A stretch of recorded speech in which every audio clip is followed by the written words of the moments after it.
Hello everyone, welcome to eastern life sciences. Previous lectures में हम लोग सेल सिग्नलिंग के बारे में बात कर रहे हैं, ठीक है। और वहां पे मैंने आपको बताया कि जो भी एक्स्ट्रा सेलुलर सिग्नल सेल्स को मिलते हैं, खास करके जो हाइड्रोफिलिक सिग्नल्स होते हैं, उनको सेंस करने के लिए सेल्स के पास उनके सरफेस पे रिसेप्टर्स पाए जाते हैं। क्योंकि हाइड्रोफिलिक नेचर के जो भी सिग्नल्स आते हैं, जैसे कोई केमिकल है हाइड्रोफिलिक नेचर का है, तो उसको सेंस करते हैं और फिर सेलुलर रिस्पॉन्स प्रोड्यूस करते हैं, ठीक है। मैंने आपको रिसेप्टर्स का क्लासिफिकेशन बताया, मैंने आपको जी प्रोटीन कपल रिसेप्टर बताया, आयन चैनल लिंक रिसेप्टर बताया, ठीक है। इसके अलावा मैंने आपको एंजाइम लिंक रिसेप्टर बताया, ठीक है। लास्ट कुछ लेक्चर्स में हम लोग एंजाइम लिंक रिसेप्टर्स के बारे में बात कर रहे थे, ठीक। और वहां पे मैंने आपको बताया था कि रिसेप्टर टायरोसिन काइनेज होते हैं या टायरोसिन काइनेज एसोसिएटेड रिसेप्टर्स होते हैं, हिस्टिडाइन काइनेज रिसेप्टर्स होते हैं, जिसमें से हम लोगों ने रिसेप्टर टायरोसिन काइनेज जो होते हैं उनके बारे में स्टडी कर लिया था, किस तरह के पाथवे को इनिशिएट करते हैं, किस तरह की सिग्नलिंग को इनिशिएट करते हैं, सारी चीजों के बारे में हम लोगों ने लास्ट लेक्चर में डिस्कस किया, ठीक है। इस लेक्चर से हम लोग एक नया टॉपिक शुरू करेंगे, मतलब उसी एंजाइम लिंक रिसेप्टर्स में ही एक दूसरा टॉपिक शुरू करेंगे, जो कि एक दूसरे टाइप का एंजाइम लिंक रिसेप्टर है, that is the tyrosine kinase associated receptors, ठीक है। ये ऐसे रिसेप्टर्स होते हैं जिनके साथ में एक टायरोसिन काइनेज एसोसिएटेड होता है, ठीक। रिसेप्टर टायरोसिन काइनेज के केस में मैंने आपको बताया था कि टायरोसिन काइनेज रिसेप्टर्स जो होते हैं उनके पास जो साइटोसोलिक डोमेन होता है, रिसेप्टर का जो साइटोसोलिक डोमेन होता है, इस तरह से मैंने आपको बना के दिखाया था। सपोज दैट ये रिसेप्टर है, मैंने 3 डोमेन आपको बताए थे। ये हमारा एक्स्ट्रा सेलुलर डोमेन था, ये मेम्ब्रेन स्पैनिंग डोमेन था, और ये वाला जो डोमेन था ये क्या था, ये साइटोसोलिक डोमेन, साइटोसोलिक डोमेन था, ठीक। मैंने आपसे बताया था कि जो रिसेप्टर टायरोसिन काइनेजेज होते हैं आरटीकेज, ठीक, जो हमारे रिसेप्टर टायरोसिन काइनेजेज होते हैं उनके साइटोसोलिक रीजन में एंजाइमेटिक एक्टिविटी होती है। यहाँ पे क्या है, एंजाइमेटिक एक्टिविटी, ठीक, मतलब ये खुद एंजाइम की तरह बिहेव करते हैं। जैसे ही लाइगेंड बाइंड करता है, रिसेप्टर एक्टिवेट होता है, तो क्या होता है, जो यहाँ पे एंजाइमेटिक एक्टिविटी है वो स्विच ऑन हो जाती है और फिर ये अपने सबस्ट्रेट को क्या करता है, फास्फोराइलेट करता है। और फास्फोराइलेट कहाँ पे करेगा, स्पेसिफिक टायरोसिन रेजिड्यू पे फास्फोराइलेट करेगा। तो इस तरह से हमारे आरटीकेज रिसेप्टर टायरोसिन काइनेजेस काम करते हैं, ठीक है। लेकिन ऐसे रिसेप्टर्स जो कि टायरोसिन काइनेज एसोसिएटेड रिसेप्टर्स होते हैं, इनकी खास बात ये होती है, इनके पास इंट्रिंसिक एंजाइमेटिक एक्टिविटी नहीं होती, have no intrinsic enzymatic activity. Enzymatic activity इनके पास, इंट्रिंसिक एंजाइमेटिक एक्टिविटी इनके पास नहीं होती, ठीक। तो फिर क्या होगा, एंजाइमेटिक एक्टिविटी आई कहां से, they are associated with intracellular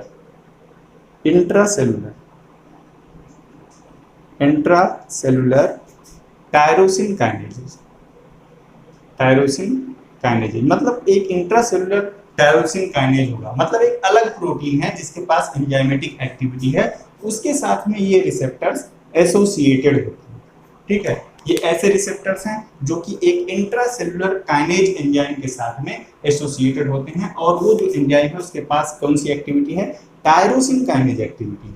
वो क्या करेगा, जब रिसेप्टर एक्टिवेट होगा तब वो स्पेसिफिक प्रोटीन्स को टायरोसिन रेजिड्यूज पे क्या करेगा, फास्फोराइलेट करेगा। एक बात ये हो गई, ठीक। इन रिसेप्टर्स की जो इनका जो स्ट्रक्चर होता है, बेसिकली अब हम स्ट्रक्चर की बात कर लेते हैं, थोड़ा सा इन रिसेप्टर्स के स्ट्रक्चर की बात हम लोग करते हैं। स्ट्रक्चर की अगर हम लोग बात करें, ठीक, अगर हम लोग टायरोसिन काइनेज एसोसिएटेड रिसेप्टर्स के स्ट्रक्चर की बात करें तो स्ट्रक्चर में सिमिलरिटी होती है, ठीक है। सिमिलरिटी इन द सेंस, जैसा हमने आपको आरटीके के केस में बताया था, जैसा कि हमने आपको रिसेप्टर टायरोसिन काइनेज के केस में बताया था, बिल्कुल वैसा ही लगभग स्ट्रक्चर इनका भी होता है। प्लाज्मा मेम्ब्रेन है, ये एक्स्ट्रा सेलुलर मैट्रिक्स है, मतलब extra cellular face of plasma membrane, और ये साइटोसोलिक रीजन, ठीक है, साइटोसोलिक रीजन। तो होता क्या है कि ये जो रिसेप्टर्स होते हैं बेसिकली, इनके पास में 3 डोमेन्स होते हैं, ठीक है, 3 डोमेन्स होते हैं। एक तो हमारा extra cellular ligand binding domain, ठीक, extra cellular ligand binding domain, ठीक, ये क्या है, एक्स्ट्रा सेलुलर डोमेन, एक एक्स्ट्रा सेलुलर डोमेन होगा, ठीक है। और एक मेम्ब्रेन स्पैनिंग डोमेन होगा single alpha helix, single alpha helix होगा। और ये जो सिंगल अल्फा हेलिक्स है यही क्या है, मेम्ब्रेन स्पैनिंग रीजन है। ये कौन सा रीजन है, single membrane spanning domain, membrane spanning domain है।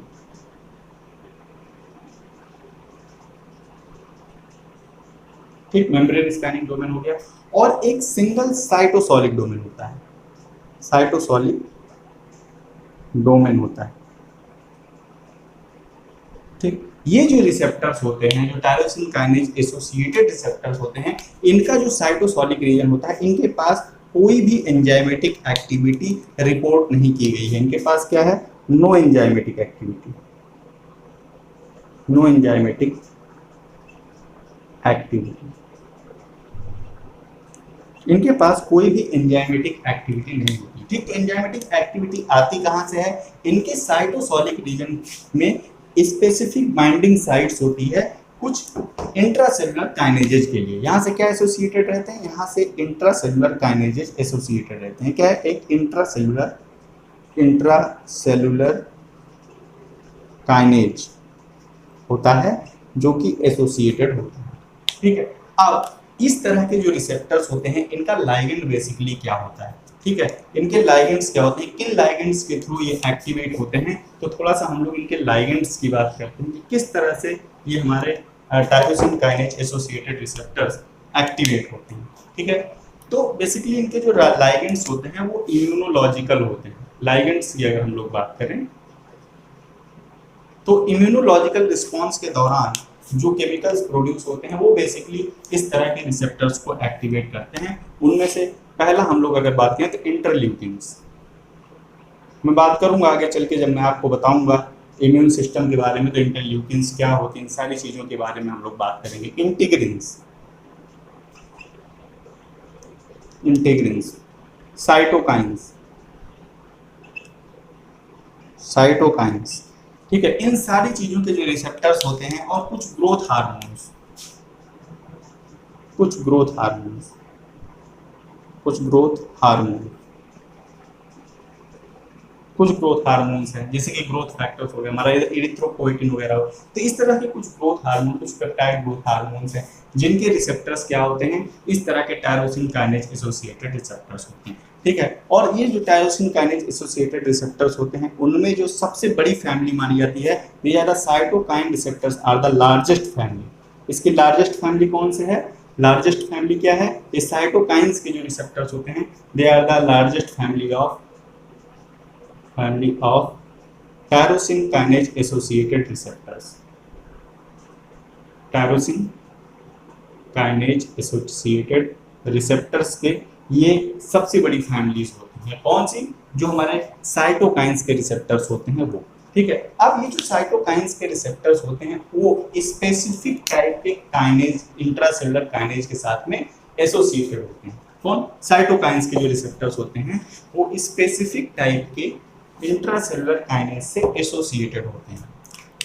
ठीक है, जो हमारे cytokine receptors, cytokine receptors,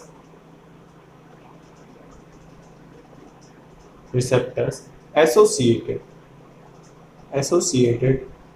with specific intracellular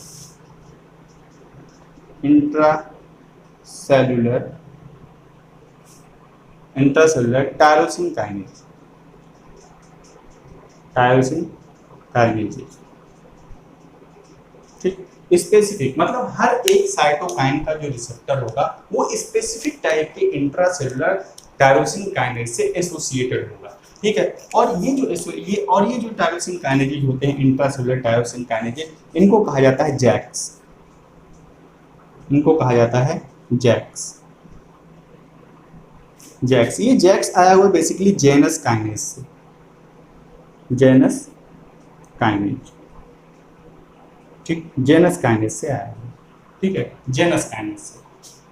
अब ये जो जेनस काइनेज, ये जो हमारा इंट्रासेलुलर रिसेप्टर टायरोसिन काइनेज है, ये क्या होता है, ये स्पेसिफिक टाइप के हर एक साइटोकाइन का स्पेसिफिक रिसेप्टर होगा और हर एक रिसेप्टर से स्पेसिफिक टाइप का जैक जो है वो एसोसिएटेड होगा। ठीक है, अब ये जो हमारा जैक होता है इसके पास डुअल काइनेज डोमेन होता है, दो काइनेज डोमेन होते हैं। काइनेज डोमेन होते हैं, कितने काइनेज डोमेन होते हैं, दो काइनेज डोमेन होते हैं, काइनेज डोमेन 1 और काइनेज डोमेन 2, काइनेज डोमेन 2। ठीक है, दो काइनेज डोमेन इसके पास में होते हैं। ठीक, एक काइनेज डोमेन क्या करता है, एक काइनेज डोमेन इसका खुद का फास्फोराइलेशन करता है और रिसेप्टर का फास्फोराइलेशन करता है। ठीक है, किसका फास्फोराइलेशन करेगा, खुद जैक का फास्फोराइलेशन करेगा और दूसरा रिसेप्टर का भी फास्फोराइलेशन करेगा। ठीक, और जो सेकंड काइनेज डोमेन होता है ये क्या करता है, अपनी टारगेट प्रोटीन का फास्फोराइलेशन करता है। ठीक है, जैक प्रोटीन के जो टारगेट्स होते हैं, इसका जो टारगेट होता है वो इस बेसिकली स्टैट प्रोटीन्स होती हैं। इसका जो टारगेट होता है वो स्टैट प्रोटीन्स होती हैं, स्टैट प्रोटीन्स होती हैं। ठीक है, एक स्पेसिफिक टाइप का जैक स्पेसिफिक टाइप के स्टैट प्रोटीन को ही एक्टिवेट करता है। ये भी एक लार्ज फैमिली है। ठीक है, जैक प्रोटीन भी एक लार्ज फैमिली है, कई तरह की जैक प्रोटीन्स होती हैं और हर तरह की जैक प्रोटीन एक स्पेसिफिक स्टैट प्रोटीन को फास्फोराइलेट करती है। ठीक है, अब अगर हम लोग बात करें इस स्टैट प्रोटीन के स्ट्रक्चर की, ठीक है, तो इस स्टैट प्रोटीन्स के पास में क्या क्या होते हैं, थोड़ा सा हम लोग इसके बारे में बात करते हैं। पहले चीज तो जो स्टैट प्रोटीन होती है, स्टैट प्रोटीन, स्टैट प्रोटीन्स जो होती हैं, स्टैट प्रोटीन्स जो होती हैं ये रेगुलेटरी ट्रांसक्रिप्शन फैक्टर्स होती हैं, रेगुलेटरी ट्रांसक्रिप्शन फैक्टर्स होती हैं।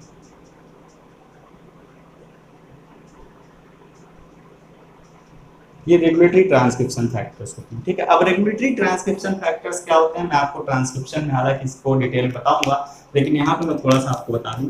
रेगुलेटरी ट्रांसक्रिप्शन फैक्टर्स का मतलब ये होता है, ये ऐसे ट्रांसक्रिप्शन फैक्टर्स होते हैं जो कि जीन में जो रेगुलेटरी एलिमेंट्स होते हैं वहां से बाइंड करते हैं। ठीक है, अब रेगुलेटरी एलिमेंट्स क्या होते हैं, जैसे कि इनहांसर, साइलेंसर, ये सारे क्या होते हैं, रेगुलेटरी एलिमेंट्स होते हैं। ये जीन एक्सप्रेशन को रेगुलेट करने का काम करते हैं। ठीक है, तो हमारे जो स्टैट प्रोटीन्स होती हैं ये बेसिकली रेगुलेटरी ट्रांसक्रिप्शन फैक्टर्स होते हैं। ये क्या करते हैं, ऐसी जगह से जाकर के बाइंड करते हैं जो कि जीन एक्सप्रेशन को रेगुलेट कर रहे हैं। ठीक है, और इन स्टैट प्रोटीन्स के पास में 3 डोमेन होते हैं। स्टैट प्रोटीन्स के स्ट्रक्चर की अगर हम लोग बात करें, स्टैट प्रोटीन्स के स्ट्रक्चर की अगर हम लोग बात करें तो इनके पास 3 डोमेन होते हैं। ठीक, 3 डोमेन्स।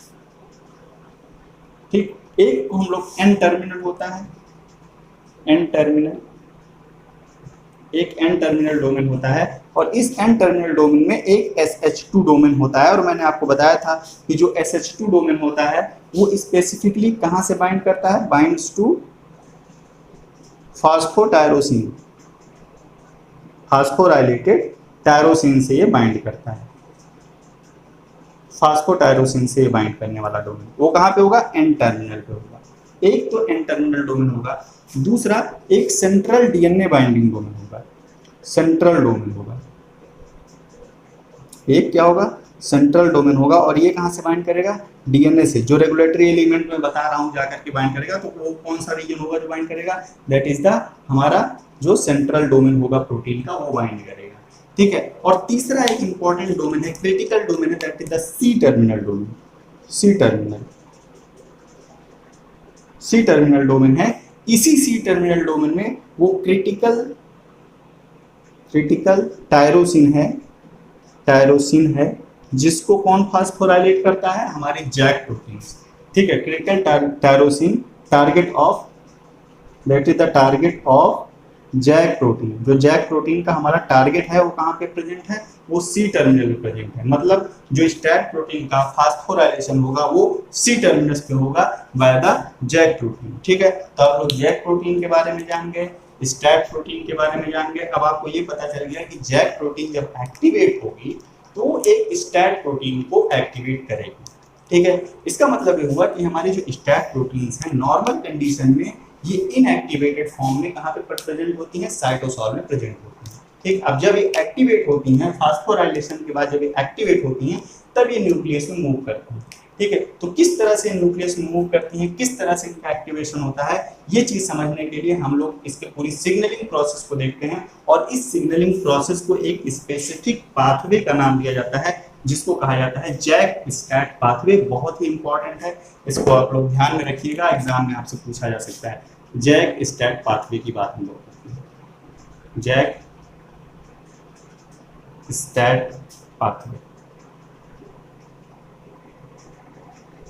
ठीक, अब पाथवे, जैक स्टैट पाथवे का मतलब ये है कि जैक एक्टिवेट होगा वो स्टैक को एक्टिवेट करेगा। ठीक है, पूरा सारांश यही है। ठीक, अब ये किस तरह से एक्टिवेट करेगा, मैंने आपको बताया कि जो हमारे टायरोसिन काइनेज एसोसिएटेड रिसेप्टर्स होते हैं, उनका जो लाइगेंड होता है वो एक साइटोकाइन हो सकता है, इंटरल्यूकिन हो सकता है, इरिथ्रोपोइटिन हो सकता है, प्रोलैक्टिन हो सकता है। ये सारे जो होते हैं ये इनका जो रिसेप्टर होता है वो टायरोसिन काइनेज एसोसिएटेड रिसेप्टर होता है। ये चीजें आप लोग याद रखिएगा। प्रोलैक्टिन का जो रिसेप्टर होता है वो भी टायरोसिन काइनेज एसोसिएटेड रिसेप्टर होता है, रिसेप्टर टायरोसिन काइनेज नहीं होता है। ठीक है, ये सब आपसे एग्जाम में पूछा जा सकता है। तो किस तरह से एक्टिवेट होता है, थोड़ा सा हम लोग इसके बारे में बात करते हैं। ठीक है, तो सिग्नलिंग प्रोसेस में बनाता हुआ चलता हूँ और आपको दिखाते हुए चलूंगा एक एक स्टेप कि किस तरह से सारी चीजें सेल्स के अंदर में ऑपरेट हो रही है और किस तरह से ये पूरा पाथवे चलता है। ये हमारा ईसीएम है, एक्स्ट्रा सेलुलर डोमेन है, प्लाज्मा मेम्ब्रेन है और ये साइटोसोल है। ठीक, ये हमारा साइटोसोल। ठीक है, तो ये पूरी मैंने प्लाज्मा मेम्ब्रेन बना रखा है और इस प्लाज्मा मेम्ब्रेन में क्या है, ये हमारे receptor tyrosine kinase associated receptors present हैं। ठीक है, टायरोसिन काइनेज एसोसिएटेड रिसेप्टर्स ये कहाँ पे प्रेजेंट हैं, ये हमारे प्लाज्मा मेम्ब्रेन में प्रेजेंट हैं। ठीक है, और ये हमारा एक्स्ट्रा सेलुलर डोमेन हो गया। ठीक, एक्स्ट्रा सेलुलर डोमेन, ये दो रिसेप्टर हैं बेसिकली, एक रिसेप्टर ये है, दूसरा रिसेप्टर ये है। ठीक है, ये हमारा एक्स्ट्रा सेलुलर डोमेन है, मेम्ब्रेन स्पैनिंग अल्फा हेलाइसिस, और ये हमारा क्या है, ये हमारा साइटोसोलिक डोमेन है। और इसी साइटोसोलिक डोमेन से कौन एसोसिएटेड है, ये हमारा ये जो हमारा टायरोसिन काइनेज है, जो कि हमारे जैक्स हैं, वो एसोसिएटेड है। ये कौन है, ये है जैक। जैक। ठीक है, अब क्या हुआ, अभी ये रिसेप्टर क्या है, इनएक्टिव मोनोमर है ये। ठीक, मोनोमेरिक फॉर्म में इनएक्टिव रिसेप्टर्स प्रेजेंट है। ठीक है, एक लाइगेंड आया जो कि इस रिसेप्टर से अब बाइंड करने वाला है। ठीक है, जैसे ये लाइगेंड रिसेप्टर से बाइंड करेगा तो सबसे पहला काम क्या होगा, जैसा कि रिसेप्टर टायरोसिन काइनेज के केस में हो रहा था, ये दोनों रिसेप्टर्स आपस में डाइमराइज हो रहे थे। ठीक है, तो अभी क्या होगा, ये रिसेप्टर्स डाइमर बनाएंगे।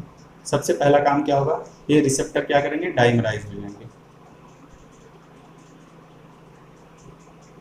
ठीक, अब ये रिसेप्टर्स डाइमराइज हो गए और एक्टिवेट हो गए। ठीक है, ये रिसेप्टर्स क्या हुए, डाइमराइज हो गए और एक्टिवेट हो गए, लाइगेंड आकर के बाइंड कर गया। क्या है, लाइगेंड। अब ये लाइगेंड साइटोकाइन हो सकता है, कोई सर्टेन साइटोकाइन हो सकता है, या फिर कोई इंटरल्यूकिन है, कुछ भी है, आकर के बाइंड किया और ये रिसेप्टर क्या हुआ, एक्टिवेट हुआ। और जैसे ही एक्टिवेट हुआ, इससे एसोसिएटेड जो जैक हैं उनका कन्फॉर्मेशन चेंज हुआ और वो जैक प्रोटीन्स क्या हो गई, एक्टिवेट हो गई। जैक प्रोटीन एक्टिवेट हो गई।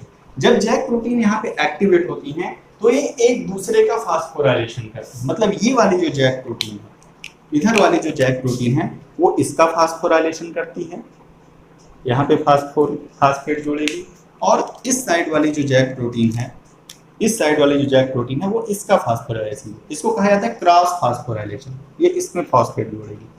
ठीक है, दोनों ही प्रोटीन्स एक दूसरे का फास्फोराइलेशन करेंगे, फास्फोराइलेट्स ईच अदर, इसको क्रॉस फास्फोराइलेशन भी बोलते हैं। और फास्फोराइलेशन होगा कहाँ पे, स्पेसिफिक टायरोसिन रेजिड्यू पे होगा। ठीक है, अब ये फास्फोराइलेशन हो चुका है। ठीक है, दोनों ही ये प्रोटीन हमारी एक्टिवेट हो चुकी है, जैक एक्टिवेट हो चुका है। ठीक, अब ये जैक जैसे ही एक्टिवेट हुआ, ये क्या करेगा, ये रिसेप्टर को भी बहुत सारे टायरोसिन रेजिड्यू पे क्या करेगा, फास्फोराइलेट करेगा। ये जैक इसको फास्फोराइलेट करेगा, ये जैक इसको फास्फोराइलेट करेगा। ठीक है, टायरोसिन रेजिड्यू पे क्या होगा, रिसेप्टर का फास्फोराइलेशन हो जाएगा। ठीक, ये रिसेप्टर फास्फोराइलेट हो गया और अब ये क्या हो गया, ये एक्टिवेट हो गया। ठीक, फास्फोराइलेशन के बाद जो हमारा रिसेप्टर था वो एक्टिवेट हो चुका है। अब जब ये एक्टिवेट हो गया, यहाँ पे फास्फेट जुड़ गया, तो ये जो फास्फेट जुड़ा है, मैंने आपको बताया था कि जो फास्फोटायरोसिन रेजिड्यूज होते हैं वो बहुत सारी एडाप्टर प्रोटीन्स के लिए किस चीज़ का काम करते हैं, बहुत सारी प्रोटीन्स के लिए बाइंडिंग साइट का काम करते हैं। ठीक है। और वो जो प्रोटीन्स होती हैं उनके पास में SH2 डोमेन होता है, जिसको फास्फोटायरोसिन बाइंडिंग डोमेन भी कहते हैं, ठीक है।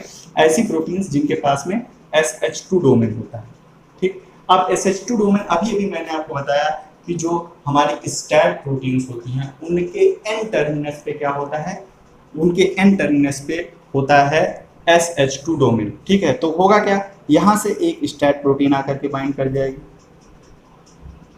स्टैट प्रोटीन, ये इसका क्या है SH2 डोमेन, अपने SH2 डोमेन से तो ये एन टर्मिनस हो जाएगा, ठीक है, ये सी टर्मिनल हो जाएगा, ठीक है। और फिर क्या होगा, यहाँ पे एक और इस वाले फास्फेट से भी एक और स्टैट प्रोटीन आकर के बाइंड कर जाएगी, ये इसका क्या है SH2 है, ठीक है। SH2 कहाँ पे है, एन टर्मिनस पे, ये इसका सी टर्मिनस है, ठीक है। और ये प्रोटीन क्या है, ये स्टैट प्रोटीन है बेसिकली, जो कि अभी तक साइटोसोल में थी। जैसे ही हमारा रिसेप्टर फास्फोराइलेट हुआ, ये इसके SH2 डोमेन से जो फास्फोराइलेटेड हमारा टायरोसिन रेजिड्यू था वहां से आकर के बाइंड कर गया, ठीक है। अब जैसे ही ये हमारी स्टैट प्रोटीन यहाँ पे आई, अब जैक को मौका मिलेगा इनको फास्फोराइलेट करने का, क्योंकि अब ये जैक के पास आ चुकी है, ठीक है। तो जैक प्रोटीन्स क्या करेंगी, वो सी टर्मिनस पे मैंने आपको बताया था, सी टर्मिनस पे वो क्रिटिकल टायरोसिन रेजिड्यू पाया जाता है जिसको जैक प्रोटीन्स फास्फोराइलेट करती हैं। जब मैं आपको स्टैट का स्ट्रक्चर बता रहा था,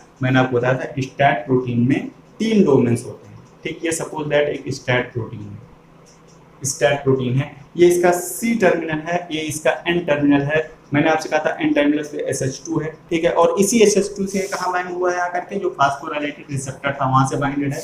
और सी टर्मिनस पे वो टायरोसिन रेजिड्यू है जिसका फास्फोराइलेशन होना है। अब इसी टायरोसिन रेजिड्यू को कौन फास्फोराइलेट करेंगे, जो हमारे जैक्स हैं वो फास्फोराइलेट करेंगे सी टर्मिनस पे, ठीक है। किसको फास्फोराइलेट करेंगे, यहाँ पे जो स्पेसिफिक टायरोसिन रेजिड्यूज हैं सी टर्मिनस पे, उसको ये फास्फोराइलेट करेंगे। अब क्या होगा, ये टायरोसिन रेजिड्यूज जो हैं वो फास्फोराइलेट हो जाएंगे, ठीक। ये क्या हो गया, फास्फोराइलेट हो गया, और ये क्या हो गया, फास्फोराइलेट हो गया, ठीक। अब यहाँ भी फास्फेट रिपल्सन स्टार्ट हो जाएगा, तुरंत ही ये स्टैट प्रोटीन्स क्या करेंगी, ये रिसेप्टर को छोड़ देंगी, ठीक। होगा क्या, ये रिसेप्टर को छोड़ देंगी।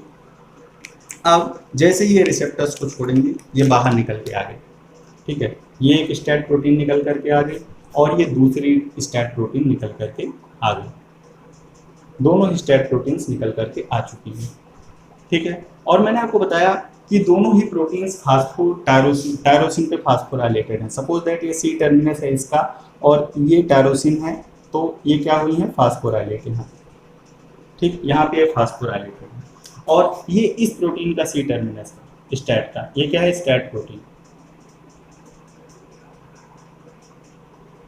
स्टैट प्रोटीन, ठीक है। इसका सी टर्मिनल है, ये इसका एन टर्मिनस है, एन टर्मिनस पे क्या है, SH2 है, ठीक है। और स्टैट, ठीक है, ये क्या है, एन टर्मिनल, और ये क्या है, SH2,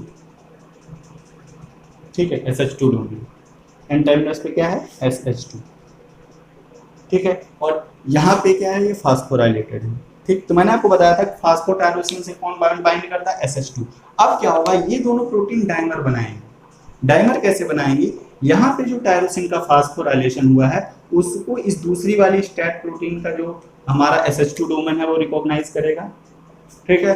और जो दूसरी प्रोटीन अपने टायरोसिन पे फास्फोराइलेट हुई है एन टर्मिनस पे, इसका जो SH2 डोमेन है वो इससे बाइंड करेगा आकर, ठीक है। मतलब एक का एन टर्मिनस, एक स्टैट प्रोटीन का एन टर्मिनस दूसरे प्रोटीन के सी टर्मिनस से इंटरेक्ट करेगा, ठीक है। एक का सी टर्मिनस दूसरे के एन टर्मिनस से इंटरेक्ट करेगा, क्योंकि एन टर्मिनस पे क्या है, SH2 है, ठीक। सी टर्मिनस पे क्या है, फास्फोटायरोसिन है, ठीक है। तो फास्फोटायरोसिन से SH2 जो है इंटरेक्ट करेगा, तो इस तरह से क्या होगा, एक होमोडाइमर या फिर हेटेरोडाइमर बन जाएगा। क्या बन जाएगा, स्टेट प्रोटीन का डाइमर बन जाएगा, और ये स्टेट प्रोटीन क्या हो जाएगी, एक्टिव हो जाएगी, ठीक। अब ये एक्टिवेटेड स्टेट प्रोटीन्स कहाँ चली जाएंगी, ये चली जाएंगी न्यूक्लियस में, और न्यूक्लियस में जा करके ये कुछ इन्फ्लेमेटरी साइटोकाइंस के एक्सप्रेशन को बढ़ाएंगे, या फिर जैसा भी इम्यूनोलॉजिकल रिस्पांस आना है उस सेल में, उस रिस्पांस को इनिशिएट करेंगी। इस तरह से जैक स्टैट पाथवे चलता है। कोई भी बहुत बड़ी गणित नहीं है, बस सिर्फ आपको ये याद रखना है कि स्टैट प्रोटीन में कहाँ पे SH2 डोमेन होता है, और SH2 डोमेन हमेशा फास्फोटायरोसिन से बाइंड करेगा, ठीक है। और फास्फोटायरोसिन जनरेट कहाँ से हो रहा है, जैक से जनरेट हो रहा है। कहाँ पे जनरेट हो रहा है, सी टर्मिनस पे जनरेट हो रहा है, ठीक है। यही सारी चीजें आपको यहाँ पे याद रखनी है। एक बार फिर से पूरी सिग्नलिंग प्रोसेस में रिपीट करता हूँ, आप लोग ध्यान से सुनिएगा। सबसे पहले रिसेप्टर्स हैं, मेम्ब्रेन में बाउंडेड हैं, इनएक्टिवेटेड फॉर्म में पड़े हैं, उनके साथ उनके साइटोसोलिक रीजन में जैक प्रोटीन्स एसोसिएटेड हैं, ठीक। लाइगेंड आया, बाइंड किया, रिसेप्टर का डाइमराइजेशन हुआ, डाइमर बना। डाइमर बनते ही दोनों ही जैक पास पास आ गए, दोनों रिसेप्टर के जैक पास में आए। सबसे पहले जैक प्रोटीन ने अपना खुद का फास्फोराइलेशन किया। कैसे फास्फोराइलेशन किया, एक जैक ने दूसरे जैक का किया, दूसरे जैक ने पहले जैक का किया, ठीक। एक दूसरे का इन्होंने फास्फोराइलेशन किया, क्रॉस फास्फोराइलेशन हुआ है, ठीक। जैक प्रोटीन एक्टिवेट हो गया। एक्टिवेट होने के बाद उसने रिसेप्टर को डिफरेंट टायरोसिन रेजिड्यूज पे फास्फोराइलेट किया, ठीक। इन फास्फोराइलेट ने क्या किया, एक बाइंडिंग साइट क्रिएट किया स्टैट प्रोटीन्स के लिए, जो कि साइटोसोल में प्रेजेंट थी। स्टैट प्रोटीन्स आई और स्टैट प्रोटीन्स के एंड टर्मिनस पे जो SH2 डोमेन था, वो SH2 डोमेन जा करके जो रिसेप्टर का फास्फोराइलेटेड टायरोसिन था वहां से बाइंड करेगा, ठीक है। अब जैसे ही स्टैट प्रोटीन जैक के पास में आ गई, तो जैक प्रोटीन्स को मौका मिल गया स्टैट प्रोटीन्स को फास्फोराइलेट करने का। इन्होंने स्पेसिफिक टायरोसिन जो कि सी टर्मिनस पे प्रेजेंट था स्टैट प्रोटीन में, वहां पर क्या किया, फास्फोराइलेट कर दिया। और फास्फोराइलेट होते ही यहाँ भी फॉस्फेट, यहाँ भी फॉस्फेट, रिपल्सन स्टार्ट हो गया, ठीक। और ये स्टैट प्रोटीन्स ने क्या किया, रिसेप्टर को छोड़ दिया और साइटोसोल में आ गई। जैसे ही साइटोसोल में आई, तो अब स्टैट प्रोटीन्स के पास SH2 डोमेन भी है और फास्फोटायरोसिन भी है, दोनों है। तो एक स्टैट प्रोटीन का SH2 डोमेन दूसरे स्टैट प्रोटीन्स के फास्फोटायरोसिन से इंटरेक्ट करके एक डाइमर बना लिया, और डाइमराइज होते ही ये जो हमारी स्टैट प्रोटीन से क्या हो गई, एक्टिवेट हो गई, और एक्टिवेट होकर के कहाँ मूव कर गई, न्यूक्लियस में। तो यही कुल मिलाकर के जैक स्टैट पाथवे में होता है, और इस तरह से हमारे जो टायरोसिन काइनेज एसोसिएटेड रिसेप्टर्स होते हैं वो काम करते हैं, ठीक है। तो इतना मुझे आपको बताना था टायरोसिन काइनेज एसोसिएटेड रिसेप्टर्स के बारे में, ठीक है। तो यहाँ पे हमारा टायरोसिन काइनेज एसोसिएटेड रिसेप्टर समाप्त हो चुका है। जैक स्टैट पाथवे के बारे में मैंने आपको बता दिया, एक और सिग्नलिंग प्रोसेस यहाँ पे फिनिश होती है। नेक्स्ट हमारा आता है हिस्टिडीन काइनेज और सीरीन थ्रियोनिन काइनेज, ठीक है। ये दो तरह के रिसेप्टर्स अभी बचे हैं, ठीक है। इन दोनों की बात मैं उस समय करूंगा जब मैं आपसे, जैसे कि हिस्टिडीन काइनेज वाली बात मैं आपसे उस टाइम करूंगा जब मैं बैक्टीरिया में आपको 2 कंपोनेंट सिस्टम पढ़ाऊंगा, वहां पे बात करूंगा, ताकि आपको सारी चीजें वहां पे क्लियर हो जाए। और दूसरा मैं आपको सीरीन थ्रियोनिन काइनेज के बारे में उस समय बताऊंगा जब मैं आपको TGF बीटा पाथवे बताऊंगा, क्योंकि उसका जो रिसेप्टर होता है वो रिसेप्टर सीरीन थ्रियोनिन काइनेज होता है, ठीक है। अब नेक्स्ट लेक्चर से हम लोग सिग्नलिंग पाथवेज के बारे में स्टडी करेंगे। सिग्नलिंग पाथवेज का मतलब ये हुआ, जैसे मैंने आपको PI3 के सिग्नलिंग पढ़ाया था, उसका एग्जांपल मैंने आपको नहीं बताया, ठीक है। तो जैसे इंसुलिन सिग्नलिंग पाथवे किस तरह से ऑपरेट होता है, mTOR पाथवे किस तरह से ऑपरेट होता है, वेंट सिग्नलिंग और कुछ डेवलपमेंटल सिग्नलिंग है, जैसे कि वेंट सिग्नलिंग हो गया, हेजहॉग सिग्नलिंग हो गया, इन सारी चीजों के बारे में डिटेल में हम लोग नेक्स्ट लेक्चर से बात करेंगे, ठीक है। तो इस लेक्चर को हम लोग फिनिश करते हैं, मिलते हैं नेक्स्ट लेक्चर में। Thank you for watching.